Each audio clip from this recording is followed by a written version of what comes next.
For the modern professional, the corporate landscape is currently dominated by a pervasive anxiety regarding technological displacement. Analysis indicates that by 2035, 1.5 million routine roles face displacement by automation and AI. Simultaneously, the UK will add 900,000 priority roles. Capital is systematically relocating from routine workflows into these high-growth sectors. This job growth is concentrated in the eight targeted sectors of the industrial strategy.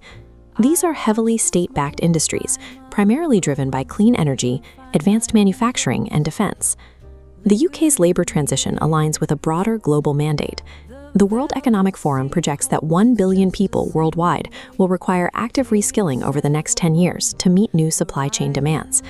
This shift represents an asymmetric wealth transfer, moving capital away from routine administration and into specialized industrial support. Facing this transition, many mid-career professionals make a costly miscalculation. They assume survival requires learning to code or transitioning into frontline technical engineering. Entering the saturated developer market requires competing against native specialists and AI. The alternative is secondary support arbitrage, applying existing commercial acumen to manage tech operations. These subsidized roles require understanding AI risk and ESG compliance, but rely primarily on legacy business skills. The most lucrative pivot leverages established commercial expertise to manage the operations of frontier technologies, bypassing the need to start from zero in a purely technical field. To understand where these secondary roles are opening up, we have to look at the macroeconomic drivers, specifically the state-backed industrial strategy designed to de-risk emerging markets. The scale of this intervention is significant. Over a single quarter, the government secured more than £250 billion in investment commitments for the IS-8 sectors. Defense acts as a primary growth engine. The government is actively raising total defense spending to 2.6% of GDP, creating a guaranteed pipeline of domestic contracts. Embedded within this spending is a specific procurement mandate designed to force innovation. 10% of the entire equipment procurement budget is now legally reserved for novel, AI-enabled technologies. We can see this capital materializing in sovereign capabilities like the Dragonfire laser program. This single directed energy weapons contract supports 600 high-skilled jobs in the UK supply chain. The government's strategic documentation explicitly targets these frontier subsectors, prioritizing dual-use technologies with both civil and military applications, specifically isolating drones, autonomous systems, and complex weapons. The Ministry of Defense is also increasing spending with small and medium enterprises by 50%. This rapid influx of novel tech funding forces these smaller defense firms to scale their procurement and supply chain teams to handle government-level contracts. With priority roles projected to grow 60% faster than standard occupations, these smaller firms are encountering a localized talent shortage. Their scaling potential is currently capped by the scarcity of commercial operators who can manage both government-scale projects and AI risk. That capital is hyper-concentrated in specific physical geographies. The government has designated several free ports, specialized regional hubs offering tax incentives, streamlined customs, and duty suspensions explicitly designed to attract foreign direct investment. These zones act as magnets for industrial growth. To date, £6.4 billion in private capital has flowed directly into these designated physical clusters. The Teesside Freeport provides a clear example. It has secured a £950 million investment to build an offshore wind manufacturing facility, generating over 2,000 specific regional jobs. Similarly, the Inverness and Cromarty Firth Freeport operates as a dedicated maritime and logistics hub engineered specifically for the North Sea energy transition. These physical engineering clusters require highly complex logistics, strict regulatory compliance, and constant bid management. They cannot function without an army of non-technical business professionals managing the operations behind the frontline manufacturing. For professionals with geographic mobility, targeting these specific hyper-funded regional infrastructure nodes is the most direct route to career advancement. We can translate this macroeconomic policy directly into specific, high-leverage roles available within these free ports and IS-8 sectors.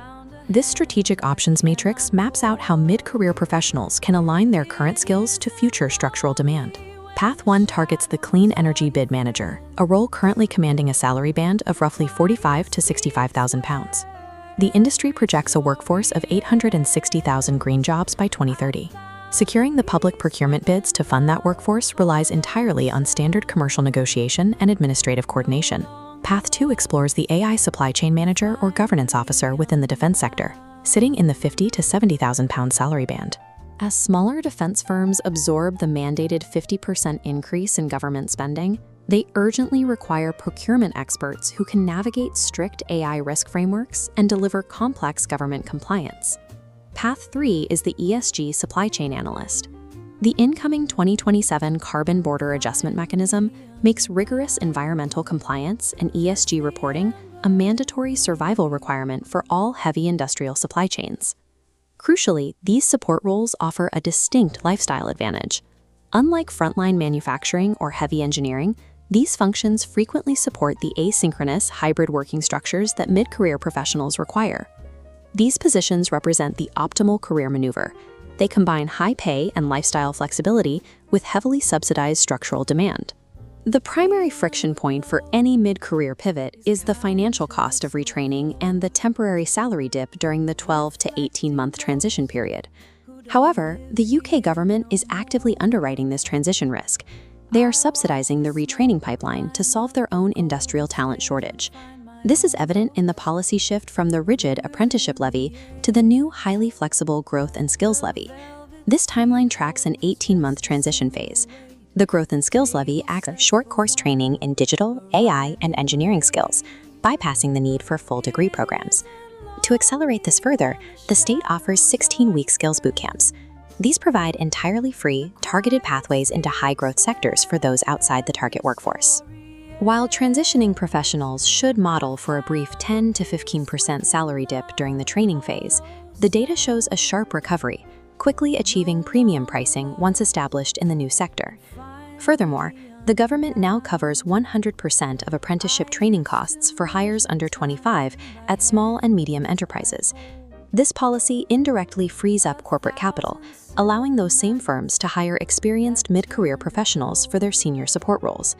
The financial barrier to entry has been systematically dismantled, turning what used to be a high-risk career jump into a state-subsidized arbitrage play.